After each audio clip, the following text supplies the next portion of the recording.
What's going on, everybody? Welcome back to the channel. Hope you're all doing well, and thanks so much for clicking here on another video. And in today's video, we're going to be talking about the latest film that is a collaboration between David Ayer and Jason Statham, and that film is called A Working Man. Directed by David Ayer and written by David Ayer alongside Sylvester Stallone, this film stars people like Jason Statham, Jason Flemyng, Maximilian Osinski, Michael Peña, and many more. And before we get too far into this video, if you guys are a fan of early reviews like this, as well as up-to-date reviews, retrospective reviews, live streams, and the occasional vlog, then you guys are in the right place, and I'd like to ask you to consider subscribing. But if you're a returning viewer, well, thanks so much for coming back once again. And as I already mentioned, today we're going to be talking about A Working Man, which is the latest collaboration from actor Jason Statham and director David Ayer. Last year, they actually did a film called The Beekeeper, and I believe there's a sequel to The Beekeeper coming in the near future as well. And if you saw my review for The Beekeeper, you'll know that I thought it was a fun, dumb action movie that knew what it was, and in a lot of ways felt like a John Wick-esque kind of movie, but that was more on the silly side. It leaned into the ridiculous nature of this beekeeper individual kicking a whole lot of ass. And in the case of this film here, if you've seen a lot of Jason Statham films, I can say that this is definitely a lot more of the same when it comes down to Jason Statham films in the modern day. He's pretty well known for playing essentially the same character and usually being a guy who's trying to keep it low key, who has to kind of use all these skill sets that he has from his past to save the day. And A Working Man is really not all that different. So before we get into my thoughts on the film though, let's get into what this film in particular is all about. A Working Man focuses on Jason Statham as Levin Cade, a man with a military background who is now a construction worker working under Michael Peña in this film. And unfortunately, Michael Peña's daughter in the film ends up getting kidnapped, which makes it so Levin Cade now has to step up and use his old skill set to try to save the day. Amidst all this going on, he's also dealing with a custody battle between him and his daughter's grandfather, who does not think he's a good and suitable parent in any way, shape, or form.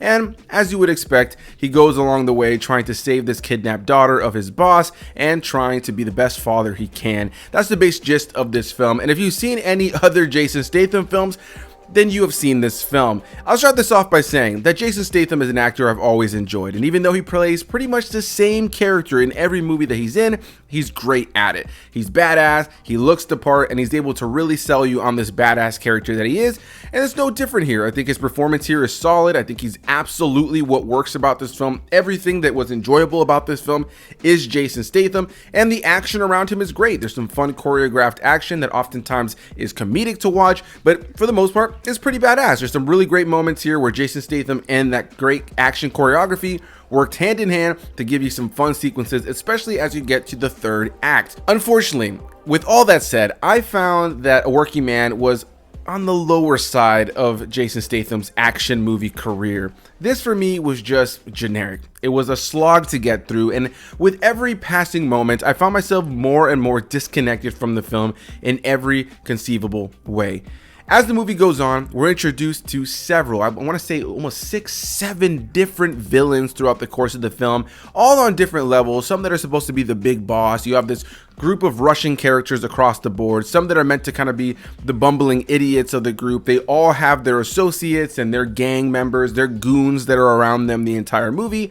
But none of these villains, on any level of severity in terms of their role in this Russian mob, none of them were in any way, shape, or form menacing. None of them were really all that memorable. None of them were exciting villains. None of them were really characters you wanted to kind of see get their comeuppance. Ultimately, this is a film that you've seen before. Based on the premise, I'm sure you could see where it would go. It's not a film that in any way, shape, or form is surprising or all that shocking to watch. There's no twists, there's no turns, there's nothing about it that's all that compelling either.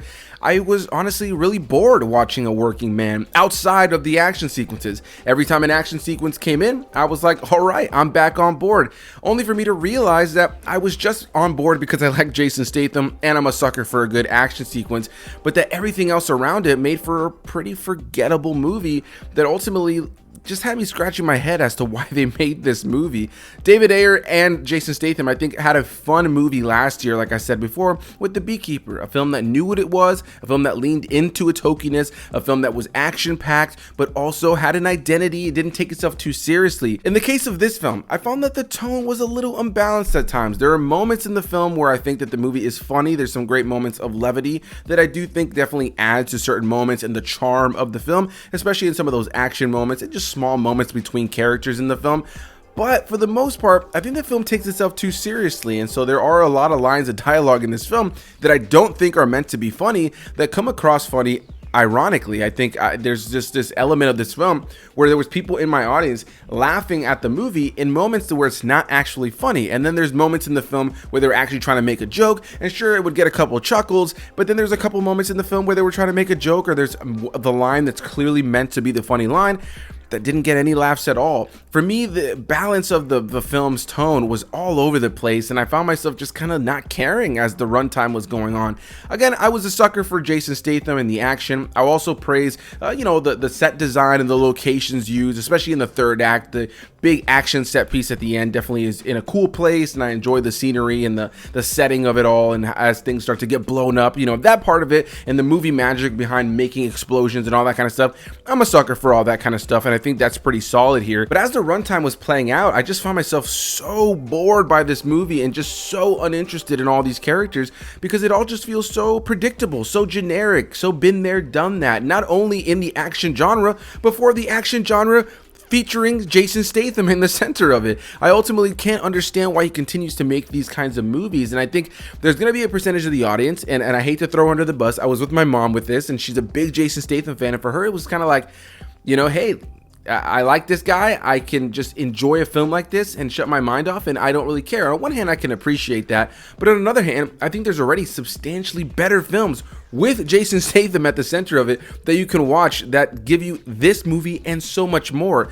And unfortunately for me, as the movie just played out, it just never really went anywhere other than being just a generic action movie that's filled with convenient narrative moments, that's filled with generic villains you won't care for, that gives you the same Jason Statham shtick that you've seen a million times, and ultimately all resolves in a way that just makes you go, yeah, that's exactly what I saw coming, and nothing about it was overly exciting or memorable. This is the kind of movie that by the time I get to the end of 2025, I'm gonna go, oh yeah, that movie did come out this year, and I completely forgot about it, other than maybe thinking that it was one of my least favorite films I've seen so far in 2025. And that's just unfortunate, because I don't think it's the worst movie I've ever seen. I wouldn't even say it's the worst movie I've seen this year, but it's just remarkably mediocre. That's the best way I can put it. The narrative, all the side villains, the performances were just okay across the board. You even have David Harbour in this film as a blind dude who used to be in the military alongside Jason Statham, who helps him in certain portions of this film. And it's just like wasted. It doesn't feel like it's cool to have David Harbour as this blind dude who, supplies Jason Statham with a gun in the film. It's like, it just feels wasted. It just feels like I don't really understand how they saw this movie and we're like, yeah, let's release this. Even the script, the dialogue, everything about it just feels like it was a first draft. It feels like they were just like, hey, we finished The Beekeeper and we still have some of the locations and some of the costumes for the next month. Let's shoot another movie just cause I'll write a script overnight.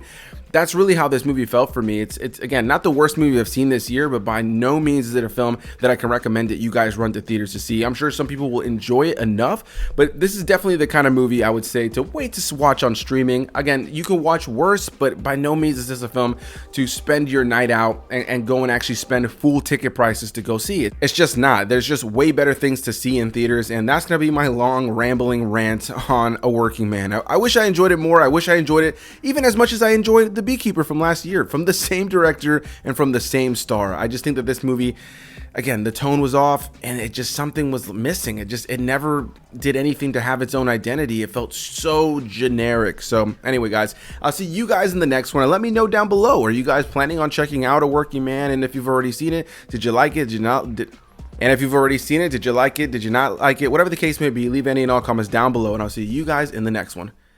Bye-bye.